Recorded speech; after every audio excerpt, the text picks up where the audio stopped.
رات کو 12 بجے اعلان ہوا. ایک میں مثال دے رہا ہوں, جو پیٹرول پمپ کے اوپر موجود ہے اس کمپنی نے جو خریدا ہوا ہے, جو سپلائی ہو چکا ہے, ابھی جو 15 دن پہلے جو ریٹ بڑھے وہ صبح کو ریٹ بڑھے تھے, لیکن جیسے ریٹ بڑھتے ہیں گورنمنٹ کی طرف سے وہ میٹر چینج ہو جاتا ہے. اب جو پیٹرول انہوں نے مثال کے طور پہ سستا خریدا ہوا ہے, گورنمنٹ نے 10 روپے بڑھا دیے, اب یہ 10 روپے مہنگا بیچ رہے ہیں. کیا یہ چیز گورنمنٹ کے لیے جائز ہے, اس تاجر کے لیے جائز ہے, اس کمپنی کے لیے جائز ہے کہ اس چیز کو سستی خریدی ہوئی چیز کو اس طریقے سے مہنگائی کے دور میں؟ حال تو یہ ہے کہ جیسے آپ ذکر کر رہے ہیں پیٹرول کا, تو اگر خبر آ جائے کہ جی کل بڑھنا ہے پیٹرول, تو پیٹرول پمپ بند ہو جاتے ہیں, جی پیٹرول ہی نہیں ملتا ہے آپ کو رات تک. تو یہ ہماری معاملات ہیں, ہماری تاجر ہیں سارے. اس کے بعد پھر اس چیز کی وجہ سے بعض اوقات کچھ چیزوں پہ کہ پیٹرول کے مثال کے طور پہ ریٹ بڑھ گئے تو اثرات جاتے ہیں, کچھ چیزوں پہ نہیں جاتے, لیکن ہر آدمی, ہر طبقہ, ہر معاشرے کا فرد اپنے ریٹس بڑھا دیتا ہے, چاہے اس کا پیٹرول سے کوئی تعلق ہے یا نہیں ہے, یا اس پر اتنا اثر انداز ہو رہا ہے جتنا ہونا چاہیے یا نہیں ہو رہا, لیکن ہر ایک کو بس فائدہ اٹھانا ہے. محمد ابن منکدر کی مثال ہے رحمہ اللہ, بڑے مشہور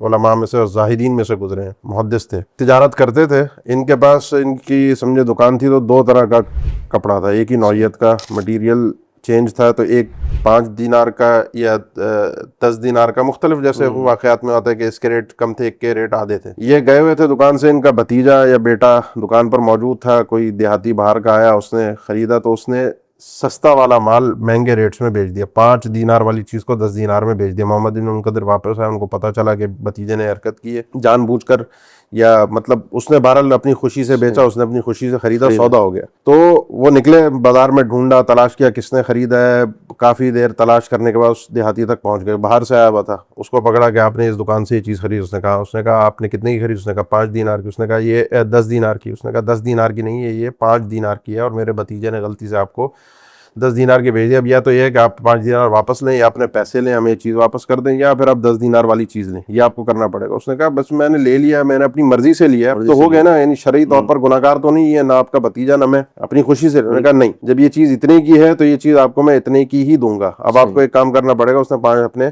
دینار واپس لے کے وہ چلا گیا. اب یہ چیز ہے کہ ہمارے یہاں تو یہ ہے نا کہ جی وہ بہت شاطر, بہت کامیاب بزنس مین یا سیلز مین سمجھا جاتا ہے جو چونا لگانا جانتا ہو. یہ ہماری بدنیت ہی ہے, کیونکہ ہر چیز اللہ کی طرف سے ہے نا. جب ہم خود بدنیت ہو گئے, ہم ذخیرہ اندوز ہو گئے, ہم ناجائز منافع خوری کرنے والے ہو گئے, ہم لوگوں کے جو ضروریات ہیں یا لوگوں کے جو مسائل ہیں اس وقت جب ہم دیکھتے ہیں تو اس وقت ہم ان کے مطلب ایک طرح سے نا وہ گردن سے ان کو پکڑ کر سیدھے الفاظ میں یہ کہہ لیں کہ جی بزنس کے اندر جو مورل ویلیوز ہوتی ہیں, اخلاقی اقدار ہوتی ہیں, وہ ختم ہو گئے, وہ ہمارے پاس سے ختم ہو گئی.